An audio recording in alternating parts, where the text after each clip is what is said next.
Good evening, everybody. It's Mario with Motorcycle Knuckle Busters, and we're back at it again. We had a great guest once again. I'm just really proud of our team and the folks they've been finding out there. This next guest, he's maybe a stranger to some of you. He's not a stranger to me, and he's certainly not a stranger to everybody. He's done a lot in the world already, in the motorcycle world especially, and he's got a lot of cool things that are going on. Kind of launched a new business here recently. We're going to talk about that and a bunch of other cool things and his creations. But without further ado, here's Josh Allison. How you guys doing? Thanks for having me. Hey, thanks for coming on. So, man, I'm telling you what, you you check out the things going on in your life, and you're just rolling constantly, aren't you?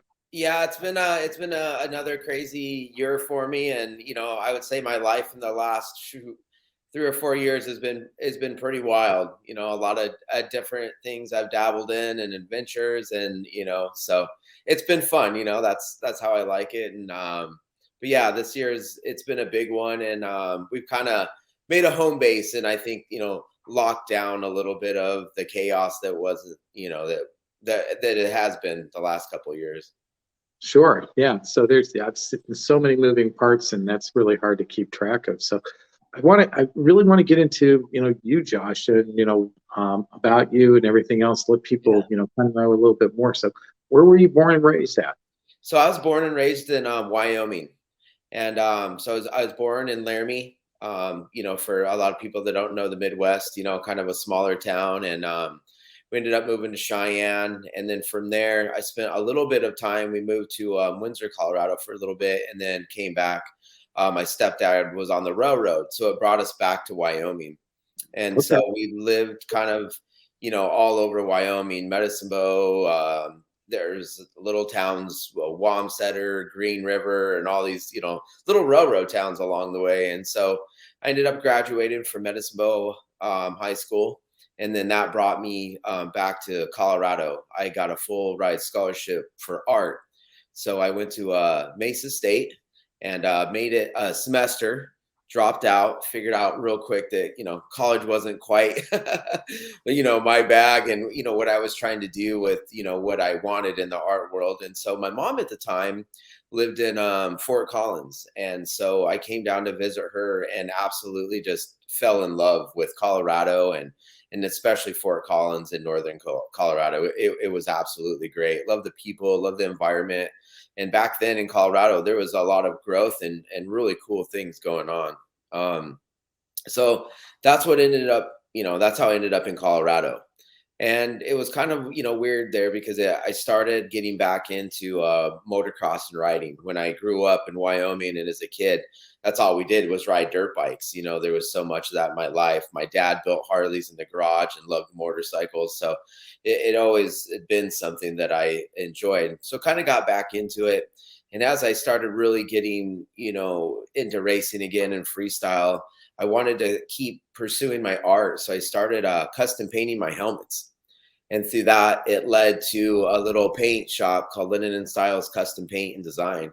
And that led into motorcycles and cars. And one of my clients tipped me after I painted his bike, and I didn't have a road bike at that point. So he's like, dude, I got this 1980 Honda CB750, and I would love to just, give you this motorcycle. I think you would really enjoy, road riding. And so I was like, oh, this is great. So I got the bike running, painted it, and absolutely, like you said, I just fell in love with motorcycles on the road. And I was getting a little bit older. I was 25, 26 then. And, I had a lifelong experience with motocross and just getting destroyed, broken bones, all this crap. And so it was like, all right, maybe I'll kind of transfer into this, this road riding thing. And this is awesome. And so I actually I fell in love with cafe racers.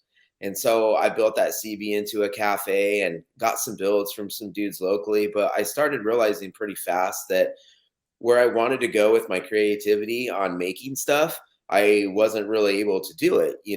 I could paint the bike, I could modify it, but I wanted the tank to look the way I did, or I wanted to build a seat cow. So my buddies, two of them, prior to this, a couple of years back, went to Wyotech. and Yeah. Wyotech is back in Laramie, Wyoming. And And that's a so great school. it was a great school. That's And, one of the best tech schools in the country, and I yeah, don't think people know that. I mean, I'm looking for diesel mechanics out of there all the time if I can find yeah, them. absolutely. And so my buddies had some really good luck with it. One of them was a diesel guy, and one of them, went into the kind of the custom paint world and stuff. So it was like, all right, it's an hour away. You got to go full time, so it's a lot. So Yep. my wife like said, you got to do this. You should do it, because at first it's going to be too hard. It's too far. I don't know what this is going to look like. And she talked me into it. I signed up. And so I was working at night, and I did the year course. I did ASM, which is the business, side of it. And then I went into collision refinishing, and then I went into street rod and advanced street rod. And so it was a great experience. One of the hardest years of my life, driving back and forth and working at night and all Good. that. Excuse me, I really I loved it. And when I got into advanced street rod, we started metal shaping a little bit, and we started learning how to TIG weld. And I was just like, it just blew my mind that I could take metal and start creating. And so on the final comp, I was like, I'm going to make a gas tank. And everybody's like, dude, you can't make a gas tank. I'm like, yeah, I'm going to make a gas tank. They're like, you don't have time for that. And so I just went nuts, and I made this gas tank. And it really just inspired me and really set me on fire of fabrication. And I already was in love with cars. I already was in love with bikes and kind of dabbling in that. So when I graduated, a gentleman his name is Neil, and he owns 10 Element in Denver, Colorado. And he said, hey, I'm looking for one of your top guys. And one of my teachers gave him my name. And so it opened up the door. Neil hired me, and the shop was absolutely just amazing. Some of the best metal shaping still that the world has ever seen. Neil's an absolutely wonderful fabricator. At the time, Sean was there, and they were, rebodying handmade Porsches and all these crazy cars. And it just really, got me into the industry, and I got really lucky to start off like that. I was really drawn though to the older cars and hot rods and all that. So then I ended up going and working for Pinky's Rod Shop, and then I did a long stint at Custom Auto, which ended up being the Forge. And that was great. I spent 8 years there, and I mean, I was just building cars like crazy. We had an amazing crew, and on this, that it was full-time cars in my life at that point. And the Sure. bikes I was building on the side. So like every lunch break, I was working on a bike. Every night after work, all the weekends, like all my extra time. And the bike thing started taking off for me. And I started getting some attention on places like Bailey, and Chop Colt started posting on me. And I really started getting into, the bare metal bikes and showing off my fab by, trying to build these crazy handmade choppers. And it kind of escalated. So the new owner of the Forge, that was kind of had an idea maybe they were going to slow down, or I didn't know where it was going, and I felt like it was time for me to jump ship. So I ended up starting Crybaby Cycles, and that Okay. was amazing. That was a great time, and really was focusing on bikes, restoration, and primarily high end metal work. Well, I want to hit on something because I don't want to get too far down the road, but you talk about art, and you started, you're going to go to school, you're going to, did go to school, and everything else didn't finish, but you know, that originated from somewhere, and I think you need to tell folks about that person. There were Yeah. people, actually, two of them, right? What's that? There was two of them. It was your grandfather and your grandmother, correct? Yeah. So my grandfather, Richard Evans, is one of the most amazing artists the world, like has seen and hasn't seen. He had a really interesting career and a really interesting life. He started off, back in LA. He was like one of the old movie painters of like John Wayne movies, when they would paint the backgrounds and stage work and stuff. And that led to a lot of other just crazy things that he did in his life. But they were on a vacation, and they happened to drive through Laramie, Wyoming, and he fell in love with this little town and ended up being the lead art professor there. My grandma's an amazing artist as well. I mean, one of the paintings in the background is one of his first murals he did of Vita Vu, a beautiful place outside of Laramie. And so I grew up in the studios, it was magical as a kid, bigger than life. He was doing these huge murals that all this, crazy oil painting and just wild. And so I would spend a lot of time with him in the studio. He'd be smoking his pipe and, giving me paints. And so it was very inspiring as a kid. They had this giant cabin at one point where his art studio was in it. And so I would be able to ride bikes out in the, in the mountains and come back and hang out with him. So art has kind of been a part of my life, and I've been around it ever since I can remember. And yeah, his work is unbelievable. Amazing memories as a kid going to art shows with him and stuff. And so my grandma still has all that artwork that he did at her house in Laramie. That's wonderful. Good for her and good for you guys. I mean, that's what a heritage to have. And and I wanted to bring that up because you're talking about building and doing things. And one thing I can see, anything that you've done, be it from the hot rods to the bikes and everything, you can see the artistic eye, I think, with your stuff. Oh, More thank you. so than I can see with other builders. And I really do appreciate that. Yeah, But it's funny when you kind of go down and and a lot of the other builders I love do the same thing. If you look at Max and Sosa and whatnot, but you can definitely tell their style, and you can definitely tell who they are as a person in that. And I think that's why I also, not only do I have a huge passion for riding and bikes, but cars you can go pretty hard on, but there's almost a limitation to a certain degree. You got guys like Rob Ida and stuff and like Neil where they're literally creating cars. But if not, you can modify them, you can chop them, you can do this, but it's still a 32 Ford. right. Where with the bikes, you can literally look at it like a canvas. It's wherever your head and your imagination can go, and you can literally build every single part of that motorcycle in a very artistic manner. And then on top of it, you can go ride it and put it into motion.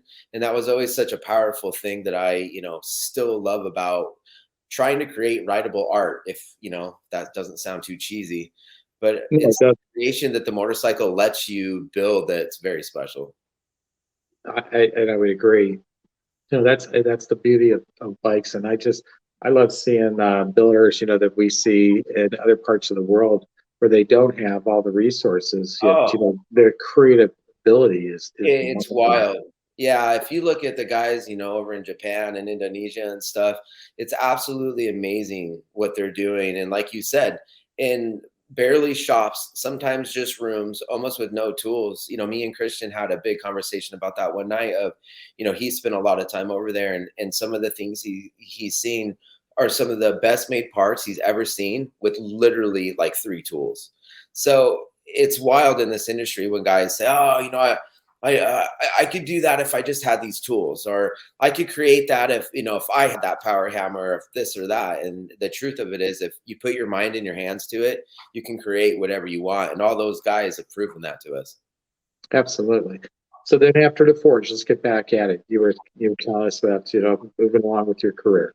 Yeah, so after the Forge, I did Crybaby Cycles, and that was awesome. And like I said, it was primarily focused on high-end custom motorcycles and metal work and whatnot. Um, and then I got a weird call one day from this guy, and and it was Paul Senior, Yeah, and you could hear the voice, it's Paul, call me back. And I thought, oh, someone's messing with me. This is like one of my buddies and stuff. So, and then I get an Instagram message from him, this is Paul, I love your work, give me a call. And I kind of blew it off. I didn't really think it was like real.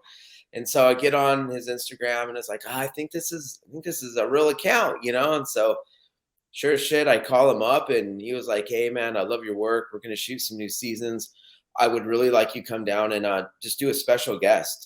Build a tank for one of these bikes we're doing." And I was like, "Yeah, dude. No problem. That sounds great." So he flew me out, and it was funny because you always have this thing with someone like him, and that's bigger than life personality, or you see the show and you don't know really how someone's gonna be, and we instantly bonded.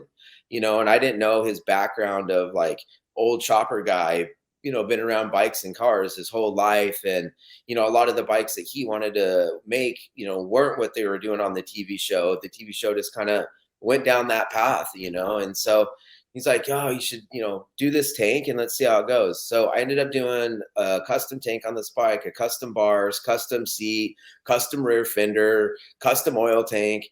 And he was just, they never have seen that really before. When it was time to do the fender, I'm like, "Oh, well, I'll just make one. It'll look better and it'll fit. And he was like, what do you mean? We just go grab one and chop it in half. And I'm like, no, I'll just make it.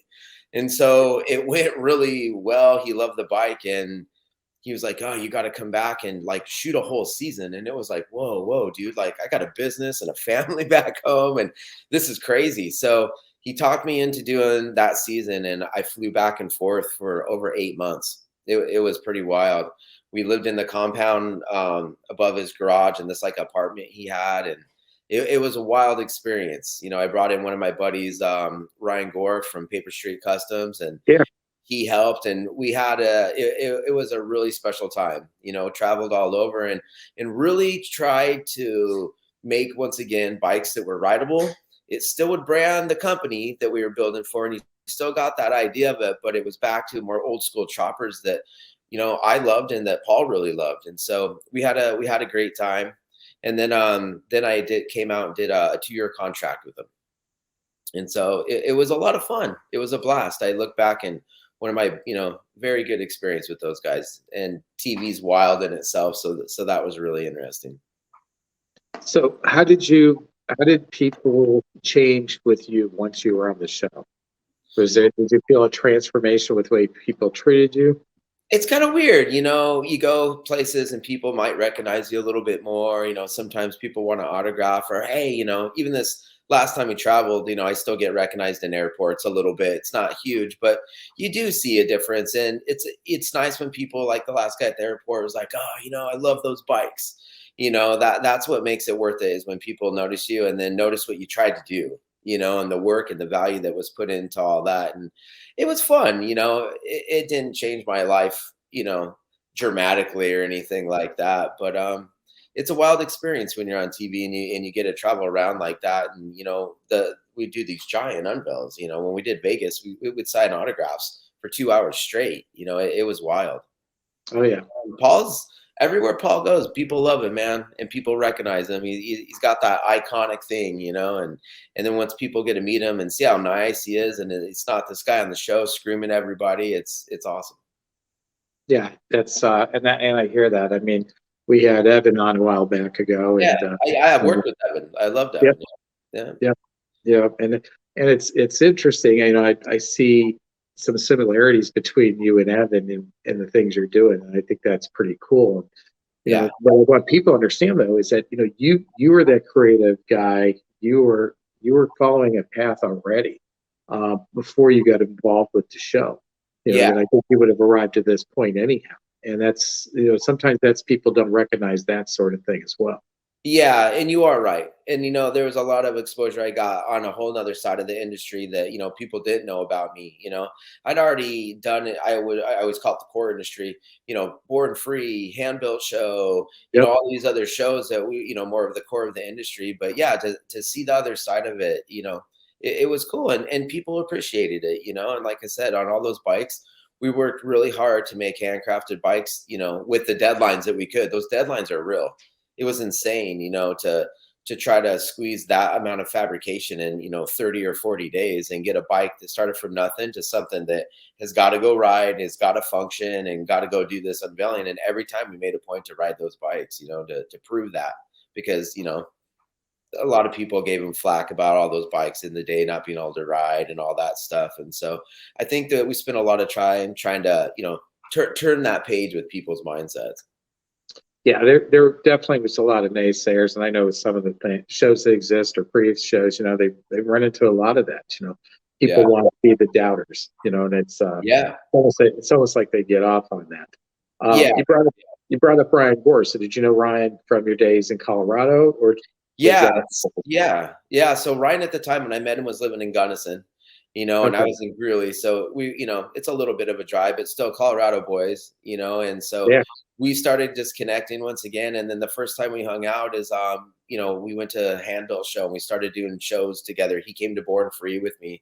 And so when it was time to, you know, phone a friend, it was like Ryan was a perfect fit, you know, and I know he'd be down for the challenge and, you know, do something different and have that experience. So yeah, that's very, very cool. So now after, you know, you had the bike shop, okay, Let's talk about the next move you did.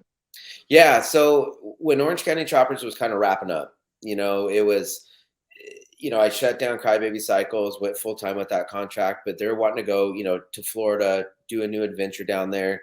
He's got a lot of, he's got a house down there and all kinds of stuff going on, but a lot of the fans are down there.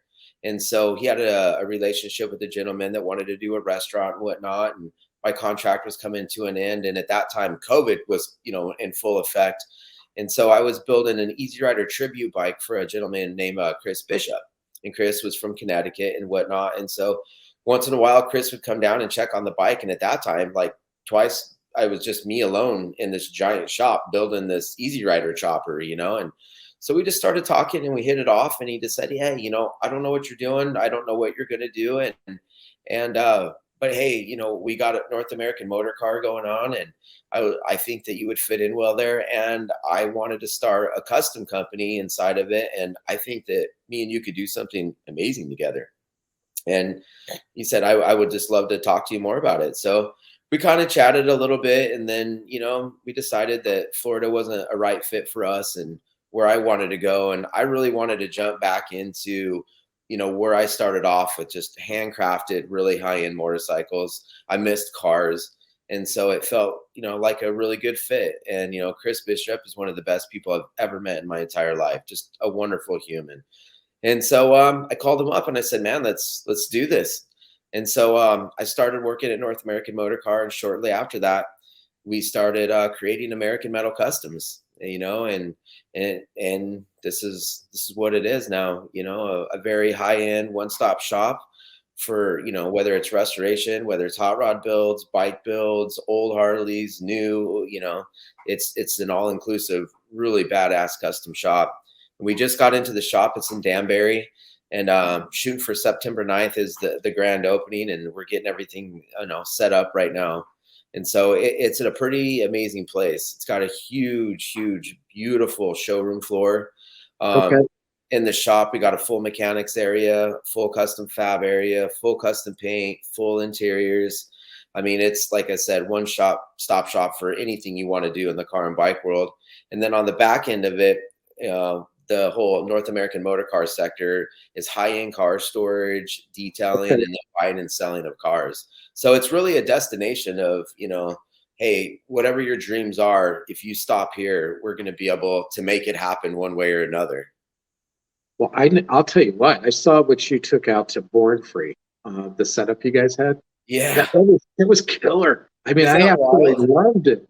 Yeah. So it's funny because you come from a past like me and stuff too, where like normally you throw your bike in the back of a truck, you go to a show and that's it. Or, you might have a little booth set up, but it's been pretty fun with Chris because he's so over the top and so willing to try new things. And so Brian, another guy I work with, he's like, "Man, been hearing a lot of cool things about these containers, and I've done a couple of events before." And we started kind of looking into, there's like whole shows and whole setups now, especially in the sports world, with these containers.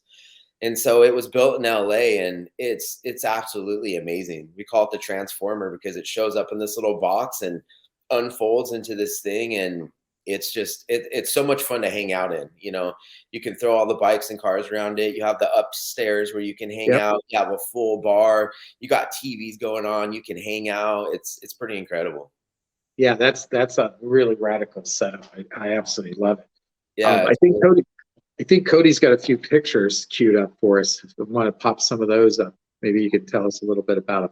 So that's the 34 I built. Yeah, I built that about 8 years ago. That's just a gorgeous car. So tell us about the build of that car.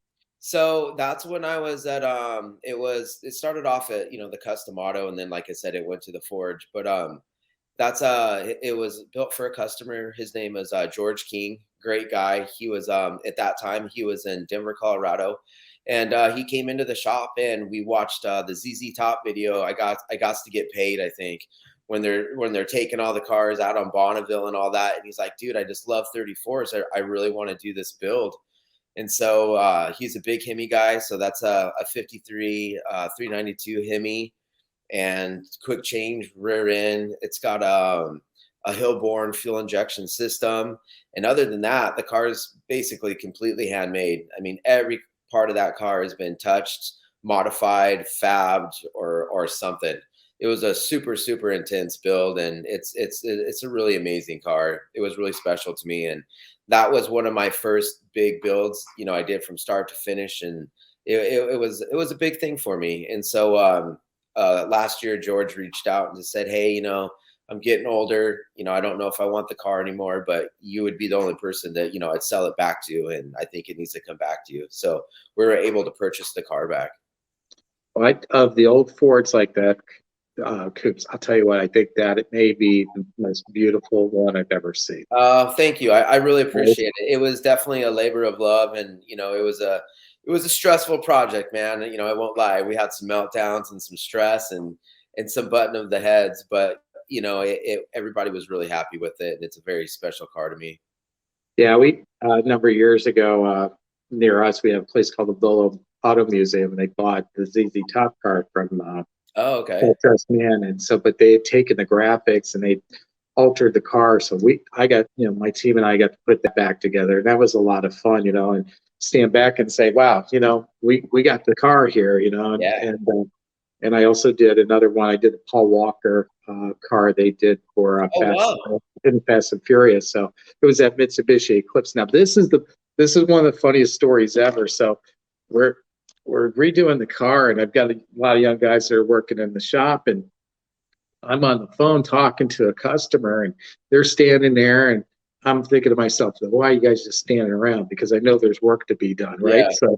So I'm, as soon as I get off the phone, I'm going to rip into them, see why they're hovering around, right? Yeah. When I get off the phone, I said, what's going on? They said, can you move the Fast and Furious car? And like, just move it. And they said, they stood there for a few moments, and I said, you're telling me none of you guys could drive a stick? So here they were all excited the car was there, and they're working on it. Not one of them could drive a stick. I mean, it was one of the most disappointing things that I ever had with mankind, when those guys couldn't drive a stick. I said, yeah, I can pull it out. Then I took it for a cruise and brought it back, so that's yeah. Funny. That's pretty funny stuff when you have things like that happen. So yeah, that's great. So Cody, we've got something else I want to cue up here. So now, you've got a buddy that's doing some whiskey and stuff, and now you've got this stuff going on. So tell me about this. Yeah. So, once again, with Chris and all the crazy and creating all these companies and stuff, we're all whiskey drinkers, and a lot of us have been for a long time and whatnot. And obviously it's really popular. And when we're sitting in the shop, and he's like, dude, I think we should do a whiskey company. I've been thinking about it. And it was like, oh my God, that's a great idea. And I think it should just be American metal. And I think actually the shop should push the whiskey, and have it just be another one, and it's like Evan too, there's a handful of dudes that are doing the automotive, side of it. And so we grabbed a guy named Dan Sheridan. He's a local designer here. Great dude. He's got some cool bikes, and he designed and helped design the American metal logos and stuff as well. So got him back on the project. Randy, he's another one that's leading it up. He owns the Vermont distillery. So he was the one sourcing the whiskey, the bottles, and all that. And so me, Chris, Brian, and Randy designed it, came up with it, and through many fun taste testings and mix-ins and stuff, we came up with this. And so we're really excited about it, and we're going to take it even a step farther and do some sonic infusion with 3 of the builds I've done. So we're really excited, and that's about ready to start being sold, and we're can actually go get it on the shelves and whatnot. We've done pours at Fuel. We'll be doing that again at the end of this month, and as well as Born Free, and people love it. It's a big success. And when you get these cars and these bikes and these shows and everybody's having fun, and then you introduce whiskey into it, it's like the perfect combo of everything. Sure. And so for those people that don't know, Fuel's in Cleveland. That's a great show. Yeah, and this one, we all love Fuel, Lowbrow Customs, Mikey, Tyler, Amanda, all those guys, some of the best people in the industry, the nicest ever, and we had such a great time last year. that we're the main sponsor this year, and they're doing the brand new venue this year where, it's outside. We're doing the ride-in bike show. They have the van show, the bike show. There's glass blowing, tattooing, food, Yep. over 40 vendors. Like, we're super stoked to bring our new set up there, and we're going to have a great time. So where are they setting it up this year? It's outside of, I think, Bath. It's outside of Cleveland. Oh, sure. Yeah, and so it's like, I've never been to that little location, but it's this really cool farm, and it's huge. I mean, the Are potential. they going, are they going to Hill Farm and Village? Yeah, I think that might be it. Yeah. Yeah. Yeah. Okay, so you brought up the glass blowing because they've got a glass house. So, well, that's Hill Farm and Village is a really cool place. Now, this is going to be interesting to you because you're in Connecticut now. Yeah. So, Hale Farm and Village was the Jonathan Hale homestead, Okay. and the family I think he settled that farm in 1803. Not Okay. quite as old as some of the stuff in Connecticut, but what it was is that it is part of what's called the Western Reserve. Northeastern Ohio was called the Western Reserve, and it was land that was given to Revolutionary soldiers from Connecticut to go settle. Oh, wow. So they came there, and that's where the towns all got laid out in a 6 mile by 6 mile squares, and they had certain uniformity to each town the way it was set up. But through the years, what happened is there was a historic society that started up, the Western Reserve Historic Society. The family gave the farm to this society. So a lot of the buildings you're going to see there, they were taken from those from the Western Reserve. So it might be a church, it might be a law office, glass house. All these things were rebuilt and put there in the grounds. Wow. So you can see them do all kinds of things. So that's a perfect backdrop. It's a beautiful area. It's the Chagrin National Park area. It's gorgeous. You guys, I didn't know that. Yeah, So, I think that's what I mean, it's 30 miles outside of Cleveland, so yep. it's still kind of Cleveland-ish, but yeah, it's really cool. The outdoor events are, they're always special, knock on wood that the weather's not bad, but I think it was a smart move for them. And it's cool when shows, switch it up too. It's not the same thing every single year after year. So we're really excited, and I know they are too. And like I said, to come in with our new container setup and all the, installations they had, it should be amazing. Yeah, it will be. That's I'm excited for you guys. Now, when's Fuel again this year? July 30th. So we're like 2 weeks out. Yeah, I know. we're getting close. Yeah. I know it was right before Sturgis, and I got a ton Yeah. to do Sturgis, but I'm just in case you didn't realize I'm from that area. So. Oh yeah. Yeah, I haven't been to Sturgis in a while, man. It's something that I haven't done in probably 4 or 5 years now. It's been a little bit. Yeah. That's wonderful. All right. Well, we're gonna have to try to get out there. So, bringing some of the whiskey. Yeah. Oh yeah. We'll have the 34. We'll have the Disciple. I'm gonna bring in an OG 47 knuckle. One other bike, I'm not sure yet. And then the container, the whiskey, the whole thing again. It's like the traveling circus right now, man. It's great. All right. That's awesome. Well, I think Cody's got another picture queued up for us. So let's see this. Now, I love the stand. That's actually what stood out.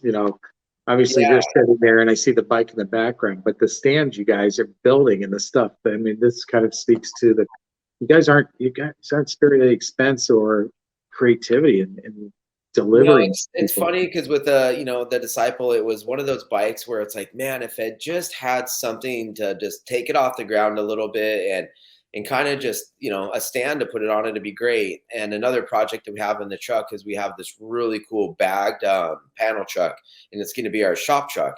And so that panel that I'm sitting by, I hand bead rolled the American Metal custom logo in it, and that's on one side of the truck. So I pulled that off the truck. Ralph and the crew, we all made that stand, and then just like, we'll put that on there. And now it's kind of like a part of it and lives with it. But when you do these shows, it's hard to stick out in the right way. Obviously your work speaks for itself, but presentation is really important to us, and, show people we're not messing around. And we want people, when they come into the booth and hang out with us, to have this really cool, intimate, custom feel of, what we're doing. And so that was Cabin Fever. That was another show here, weekend indoor show. And that's, I guess I'm on my phone hanging out. Yeah, I can see that. All right. And then speaking of bikes, I mean, let's pop up the next picture. Yeah, so that's the Disciple. That's my beautiful wife, Sarah. And that was a little photo shoot that we did inside the old shop before we moved into this one. And so that was a really fun night. We have an in-house production crew that shoots our stuff, does all these crazy videos we've been doing and stuff lately. And yeah, that was fun. That was the outfit that they wore for fuel. And so got her back in that and did a little shoot with the bike. Okay. And now that's a 41 knuckle. Yeah, so that's a 41 knuckle. It's a Baker 6-4. Okay. This bike was a little different for me. Instead of going like super traditional, like my personal, the King Nothing Bobber, I wanted to mix like performance with handcrafted. So it's a straight leg knucklehead frame. It's got a dual caliper disc setup. That was an old Kiwi front end that I chopped, modified, and took some springs out of it to get the right height. And then everything else is handmade on the bike. Yeah, it's absolutely. You can see the ability that you have, and especially just starting with the tank. I mean, the tank's gorgeous. That whole bike is beautiful. Yeah, I always start with the tank. For me, well, it's obviously what motor you want to use and whatnot. Like the last couple bikes I've done have been knuckles with the Bakers, and then I love Tech Cycles. They do a 530 open primary that open chain primary is amazing, and it functions so well. But on this one, I had a thought in my mind for a long time. I saw this old vintage Schwinn bike, and they used to have the little faux tanks on them back in the 50s. And it just had this really cool patina on it and these little wings. And I saw it. I mean, it's been a long, long time ago. And so when I got into this bike, I just thought, man, instead of building more of a chopper, I want to build more of what like a traditional knuckle would feel like. And I want to use that tank. The idea I saw on that Schwinn is kind of my inspiration, and do a split tank design and whatnot. And, from there, I just, the bike just unfolds and every piece builds the next. And that was a fun one too. There's a lot of bronze incorporated into it and brass, which I always do. I loved mixed metals. I've fallen in love with that a long time ago. And then I hadn't done a bare metal bike, in a long time. I did it was like a four spread that I did a bunch of different patinas on. And then Malibu Honey I painted, which I hadn't painted a bike in like ever. And then so I thought I'd do a bare metal bike again. It's been a number of years. So it just fit the vibe of it and the style. It was a really fun build. One of my favorites. So you talked about your inspiration with the Schwinn. Where do you typically find your inspiration? Is it something that you just see it and it just speaks to you, or it can be all over? When I the inspiration when I did the Black Gypsy, the shovel head, that came from a building I saw in Austin, Texas. That bike, the inspiration was that little Schwinn tank I saw years ago. I mean, it can come from art. It can come from shapes I see. It can come from buildings. I mean, all over. Everywhere I go, especially like when we travel and I see different places and things, I'm always trying to sponge it in and soak it in. Or, we'll be at an antique shop and I'll see something that's like, oh man, that would make a beautiful piece. And sometimes that can become a tank. And so I try to just pull from all over. And then I always try to keep a very open mind. Like I'll have a loose idea of what I think it should be, but usually as I get into it, ideas will come, things will change. And I really try to let my builds be organic. I try not to do renderings, and I try not to do anything that would limit the creative. If you keep an open mind, you'd be blown away what can happen on a part that you never thought. Absolutely. So wouldn't it be kind of fun to catalog some of those inspirations and be able to show the bike, be able to show, how that came about? Yeah. Because I think that's something that people, they don't, I know with some of the things I've created, people are really curious about how you got from point A to point B. That's the most I get on questions. You are right. Yeah. They don't understand that journey, or how your mind makes a connection. Yeah. And, so that people start digging, well, where'd you get that idea? And you're far more creative than me. So I'm So I can just imagine, how your mind works from point A to point B, but people are fascinated by that. It's weird, and like on the rear fender on that bike, like I said, I start off with the tank, but I don't have any expectation of any other part on the bike. And so one part I always say builds the other, but I get a lot of my lights from Light Asylum on Instagram, and he's amazing. And the lights that he finds are some of the coolest I've ever seen. So like on the rear fender, the biggest part was not, obviously it's a handcrafted fender and I want it to look cool, but how does it going to showcase that light? And Right. so that can be another thing too of like the air cleaner on that bike. That was another beautiful antique piece of this woman, and this like angel. It wasn't the air cleaner. It was that and building a part around her, not her building around the air cleaner. You know what I'm saying? And so my mind just it thinks those ways, and sometimes it's hard to explain to people. But once again, if you're just loose, it'll happen naturally. Well, and I think that's in looking at your work, everything's so aesthetically pleasing. I mean, I love the mixed metals. I mean, I think that's absolutely gorgeous. I got a little Triumph called my brass bobber, and it just keeps getting a little bit more brass and other Yeah. stuff on it. But I just love seeing that happen. But you talking about that design element. When you're talking about pieces like that, you got to really have a vision, and you have a special vision, because otherwise it looks mismatched. It doesn't look right. It looks like it's thrown together. But you never see that with anything you do. Well, thank you. I mean, I really, that's one of the, that comment means the world to me. There's a lot of thought process of having the bike be cohesive. And so when you look at a bike, it should look like every single part, once again, like you said, makes sense with the rest and flows. And so there's definitely thoughts of that. And that's why it's one part at a time, one thing at a time, making sure you're taking both those parts and making sure that, that they do go together. And I think there's always a balance of, I think some guys just try to do too much on one build. There's either too much brass or too much chaos, or just like, it's hard to even have a focal point. And so I try to balance out of my bikes too. I want everything to be handmade and custom, but I want people to be able to focus and look at a part and say, oh, look at that. And Mhm. actually be able to grab it and not miss it with too much chaos, and that's where, a lot of times to me, the beauty of a Harley motor is the Harley motor. I don't do crazy motors. I don't do blown motors, supercharged motors, any of that, because I believe in that Harley had it right. And that's why we're using those motors, and so there's a lot. I do think about that a lot, that the bike should feel like if it did come from the factory, that it was all made in one shot. It wasn't just pulled from all over. That's If great. that makes any And I sense. see that. I don't know. It's hard to explain it sometimes of that, but yeah, balance is very important.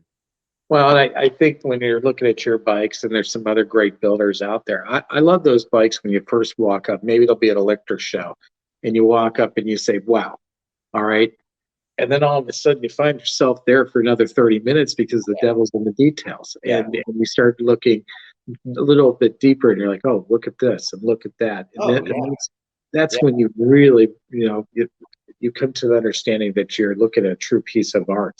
Oh, and So some of these guys, if you look at CT Newman, and Hawk and stuff, those are the crazy motor guys, where it's like the way their mind thinks on that engineering, crazy just functionality of the bike is like always blows me away, because that's another mindset, that's a whole nother thought and a mind on the engineering level, and so it's cool. And like you said, you see these guys, and I mean, we talk about it a lot too with the world of social media, which is obviously good and bad. And, it can be these different things. But I think another thing it's done is it's showcased these builders that you might never know about, or that unless you went to that show, you wouldn't see this yep, bike. And so when you look at guys, especially like Christian Soso, like he's yep. like the dude to me, it always pushes you, it inspires you, and it pushes you to be better and grow. And I think all of us builders now, with the platforms of these shows and social media, you find these amazing bikes that you're just like your mind's blown, and it inspires you to be better and take it up every single time. And that pushes the industry, that pushes the level, and that just pushes the quality of, we've never seen motorcycles getting built at this level like at all. I mean, right now it is wild the amount of skill that's out there. Oh, and I got to tell you, something I really, really enjoy about the builders like yourself is humility that seems to be a common trait. I mean, you talk about Hawk, there's somebody. You talk about Aaron Green, Yeah. Ricky Bray, guys like that making Oh great yeah, stuff. dude, And I then love just those guys. there's laid back, humble guys. Yeah, Ryan Gore, you talked about him, earlier. yeah, Do killer work, amazing work. But, yeah, they're not there. They're not there. They're trying to make a living. They're trying to do their yeah. thing like you're trying to, but they're not tooting their horn constantly. Like, look at me, look at me. They just get it done. No, all those guys you mentioned, and all the dudes that I just absolutely, I don't even want to bring my bikes to shows with them because I don't even feel worthy. But the nicest dudes you've ever met, down to earth, and just once again, it's awesome to be able to talk to these guys, be their friends, and everybody respects it because they love the craft. It's not a competition. It's just about doing what you do and putting your spin on it. And there's a ton of respect right now with that, and that's the way it should be. It's not about going and winning a trophy. Everybody, if you talk to any of those guys you mentioned, you want the respect of the other builders more than you want anything else in the industry, and Absolutely. it's fun to be with these guys. I saw a lot of those guys at Born Free, like Rick's bike and stuff. I mean, unbelievable work, it blows my mind, especially once again on the mechanical, side, that always floors me because I'm not that guy. And what these guys do with these motors sometimes is just like it's just crazy. The industry is nuts right now. It's a There lot of fun. was that crazy BMW chopper there, and it was just like, wow, it's wild, man. Mhm. Yeah, I'd love to see all the creations and what these guys, come up with. Hawk is somebody that every time I turn around, he's blowing my mind. I know the first year I did the chopper show, and he brings a couple of bikes over. We're like, wow, okay. I think it was small the first year I did it at the Buffalo Chip that show, and then when Hawk showed up, Yeah, we kind of knew where the prizes were going. All right, yeah.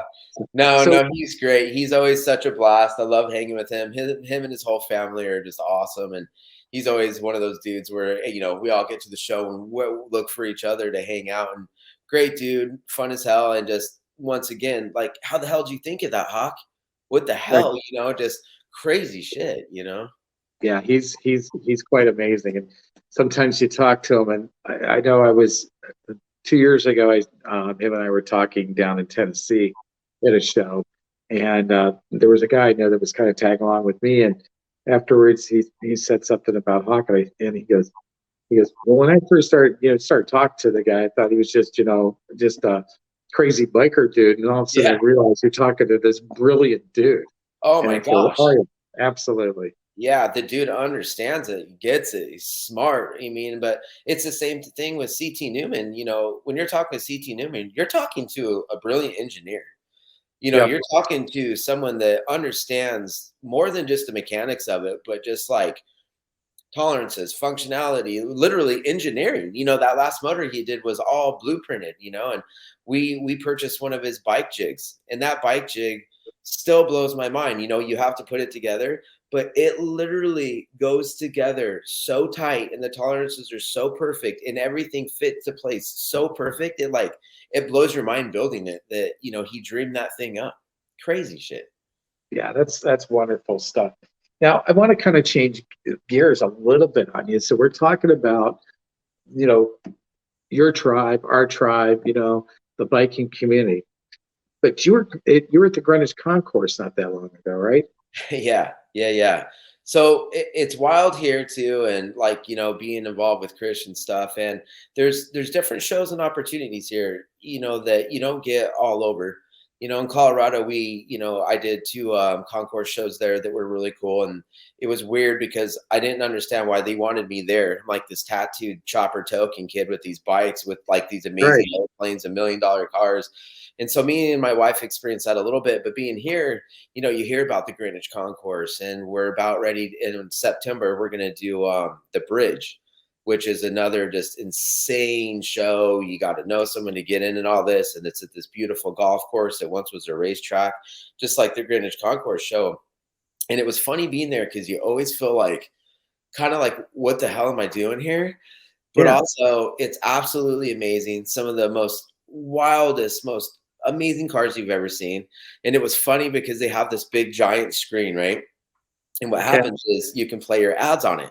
So there's like Lambo ads and there's like Maserati ads, and like on this one sports car ad, there's like this castle and all these sports cars. And then all of a sudden ours comes up and it's me, whoa, on this bike, and we're driving the 34 and we're playing punk rock music from Mike V. And the first time they played it, you could literally see everybody stop and like look back, like what the hell is going on? So it's always fun to come to those shows too and just completely be us, do us, not give a shit. And people absolutely loved us, loved the bike, thought it was great. I mean, so you can fit in anywhere, you just gotta get in there and own it. And I always said that, if you do the right work, the work will speak for itself, no matter what show you're at, no matter if you're at a chopper show, no matter if you're at a Concord show or some little local show in your hometown. It speaks for itself. People love motorcycles and bikes, no matter what the arena is. So what did you guys take to that show? You took the Ford, I'm sure. What else? Yeah, we took the 39 gram that Ralph built. Okay. It's another amazing car. That was like in the Art Deco period of, what was going on. I think the first supercharged car, just absolutely unreal. And then we had the 34 and we had the Disciple there. So it was a really fun show, man. It was awesome. So what people gravitated to the Disciple at that show? Was it anybody and everybody, or did you see a certain segment that was really drawn to it? No, it's really funny with that bike because, like I said, it was a little bit of a different build for me on, not this like traditional chopper or this like super wild, crazy bike. It makes you feel like it's kind of timeless, and it really resonates on one, it's handcrafted. People are drawn to that, and the bare metal, right? You don't get to see a lot of bare metal vehicles or bikes ever anymore, very few. The mixed metals. And then when you just have a bike that's timeless like that, you get older people from kids, all everybody, it's just something that people, I think aren't used to seeing. I think that's one of the biggest draws is it just stands out, and there's a lot of crazy details and pieces on that bike that, you're not going to see here, like that tail light and stuff like that. Yep. You're not going to see another one. And so I think that will really draw into that. That's what I was looking for, was a standout. I thought for certain you would say that, because I knew your stuff had to stand out. Now, what stood out? I know I saw a video and you were talking about the Rolls Royce, which was an exquisite machine, but that was at that show. Tell me what stood out to you there at that show. There was some cars, and I'll be completely honest with you. There was cars there that I couldn't even say the names of. There is stuff there that is so wild, and that coach built era, when it's completely handcrafted, once again, a car that's just created by these companies or by a guy, and so when you look at the Rolls Royce and you look at some of the Phantoms and just unbelievable sports cars. Like I said, one of my favorite cars there, I can't even say the name of it. It's some, Italian car that's not even, not around anymore. And when you go back to those eras when they were doing all that coach building, and especially, across the pond and stuff, there's cars that are just unbelievable works of art that are so beautifully handcrafted that it just, once again, you feel like you're not even worthy, So there was a lot there. And that's the cool thing about those shows, is it's not your traditional hot rod muscle car show. I mean, you see stuff that is so wild and so far out there. And then, the new supercars, like the new McLaren and, the Teutels and stuff, just unbelievable cars, all carbon fiber. And once again, the engineering of it's mind blowing. Yeah, it really is. I used to, and haven't been in a while, to a Concours show. I really need to get out to one. Yeah, used to go with my grandfather, and we'd take things like the Elva and the Daimler and his old Heelys and stuff like that, and those are a lot of fun. I always got a kick out of seeing like the Gull Wings and those, they're wild. It never gets old, and no, it doesn't. The Nash Heelys, we did one of those at the Forge, and a lot of people don't realize that that's like the first great American race car. That was one of them before, people think, oh, the Corvette. No, I mean, the Nash was one of the first. And it's cool when you get to be around that kind of history and that kind of, those cars that they're not around anymore. It's wild. No, they're not. So we actually just acquired my grandfather's old Daimler 62 SP250. So that's it's on its journey to get restored the right way. So it'll take some time, but it'll be a fun journey, and gonna do that with my son and I. So what else you got coming up? I mean, fuel's coming up, you know. Yeah, so we're, like I said, we're in the shop, we're moved in, it's all official. We're working on some of the stuff behind the scenes that we got to get ready for some shows. We're working on we've got a 68 Shelby Mustang GT350 that we're going to be having for the bridge. That's in September.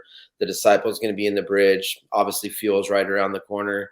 That's going to be a big one where we're going to bring all kinds of stuff.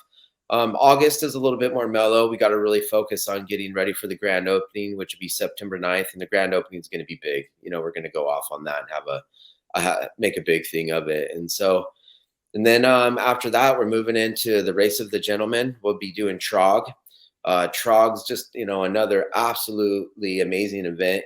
If you haven't been to Trog, go to Trog. When you see bikes and cars racing on the beach, it's like nothing you've ever seen. It's such a core event, and Mel's done such a good job of keeping it so period and right. And, it's 34 and older cars. And so you just get to see true vintage, amazing cars and bikes going down the sand. And the backdrop is, the New Jersey Ocean. It's unbelievable. They do Night of the Troglodytes on Friday, which is a cool chopper show. And so it's one of the coolest events. And this is the 10th year anniversary of it. So we'll be doing where in Jersey is that? In Wildwood, New Jersey. Oh, Wildwood. Okay. Yeah. Big beach there. So yeah, nice boardwalk too. So yeah. All right. So we got a lot, man. It'll take us, into probably November, and then see what's next. And then you're hoping to have your whiskey on shelves. Yeah. So the whiskey right now, we're basically got it ready for Connecticut. And then after Connecticut, we're going to start slowly branching out, getting it, probably going to Jersey, and then, going from there. And like I said, Randy, he's heading that up. It'll be a slower process, but we're super excited about that. And, once all these things are available, on our social media platforms, we post on all this stuff. We always try to keep people in the loop of what's going on. But when the whiskey's ready, we'll definitely be driving it hard. And then if somebody wants Josh to build them a bike, what's the best way to get a hold of you? Yeah, you can reach out and get on the AmericanMetalCustoms.com, our website. You can fill out the form. You can send us an email that way, or you can reach out to me personally at Joshua8787 is my Instagram handle. You can message me, Josh Allison on Facebook, American Metal Customs on Facebook as well. There's all these different platforms that you can get a hold of us, come to a show, hang out, stop by the shop. We try to make it easy to be accessible and, open door policy for everybody. Okay. And that grand opening you have is September 9th, correct? Yeah. September 9th. And it'll be amazing. We got, like I said, it's a world-class facility. There's the Glamour and Grit Lounge bar upstairs. There's another one out back. So, I mean, it's definitely something to come hang out, have a whiskey upstairs, check out the showroom floor, check out the shop and what we're doing. And it's a good time. Outstanding. So, well, Josh, we end each show with 3 questions, same 3 questions for every guest. They're not difficult ones. We like the diversity of our guests, and we love the diversity of the answers. So, you ready for your questions? Sure. All right. If you could go ride with anybody, past or present, who would you like to go ride with? Indian Larry. We've had that a few times. That's a good answer. Yeah, that dude was such a OG, and I never got a chance to meet him, but just badass. And when you see him doing the Iron Cross back in the day with Billy Lane and all those guys and Paul Cox, it was just like, I was really bummed I never got a chance to, sit with that guy. But yeah, that would definitely be it for me. It's a great answer. And if you could own any bike, what would you like to own? Oh, I kind of checked that box when I built my first Born Free Invited bike was the 46 Knuckle, and that was it for me. I'm a huge Knucklehead fan, and I probably always will be. They just have a soft spot for me. So yeah, the 46 Knuckle is my bike, man. Well, this is Knuckle Buster, so we made sure we had a Knucklehead in the intro. And Cody went through the trouble. He actually went and found audio of a Knucklehead. So that's Oh, what you nice. heard in the background because we wanted to be pure. So we tried to do it the right way. We That's could have just called you up and say, "Hey, Josh, can we get a recording of your bike running?" awesome. That would have been awesome. So Yeah. last question. If you could go ride anywhere in the world, uh, where would you like to go ride? Right. Anywhere in the world, huh? Boy, there's a lot of good spots. Probably go have to ride around Europe. If you start getting into, like Rome and some of the just amazing spots, and I'm such an art buff. I love art museums. I just feel like the architect, the culture, and just all the art that's happened over there, it would be amazing to go ride bikes around all that stuff and go to museums and talk about inspiration, man. Holy shit. Riding Europe is amazing. Yeah. I will validate that, and I would encourage Yeah, you you've when you done get it? the chance, go do it. Yeah, It's that's absolutely awesome. wonderful. Yeah, that's definitely on, I haven't done anything outside the country. A lot of amazing stuff and rides here, but definitely would like to go somewhere else eventually. And I tell you, if you jump on the highway coming out of Milan, Italy, and head up through Switzerland, up into Basel, up into Germany and stuff, Oh, some of the most amazing riding you're ever going to do. I've The heard that. roads are absolutely spectacular. Yeah. And I mean, it's mind boggling, just Yeah. absolutely mind boggling. Yeah, So I that hope you get yeah, that opportunity. So, that'd be cool, man. Someday, right? no, I think for you, it'll probably be right around the corner. So, I hope so, man. well, Josh, I so appreciate you coming on. This was great. I hope Thank you. everybody enjoyed the interview. I know I did, and you were wonderful. Thank you, Well, sir. thank you. It's an honor to do this, and once again, I appreciate that anybody even wants to talk to me. So I think it's my honor to do this, and thank you. You've been great as well. Very professional. It's awesome, All man. right. Thank you, sir. You have a good evening. Yeah, you Take care, too. Thanks, everybody. guys.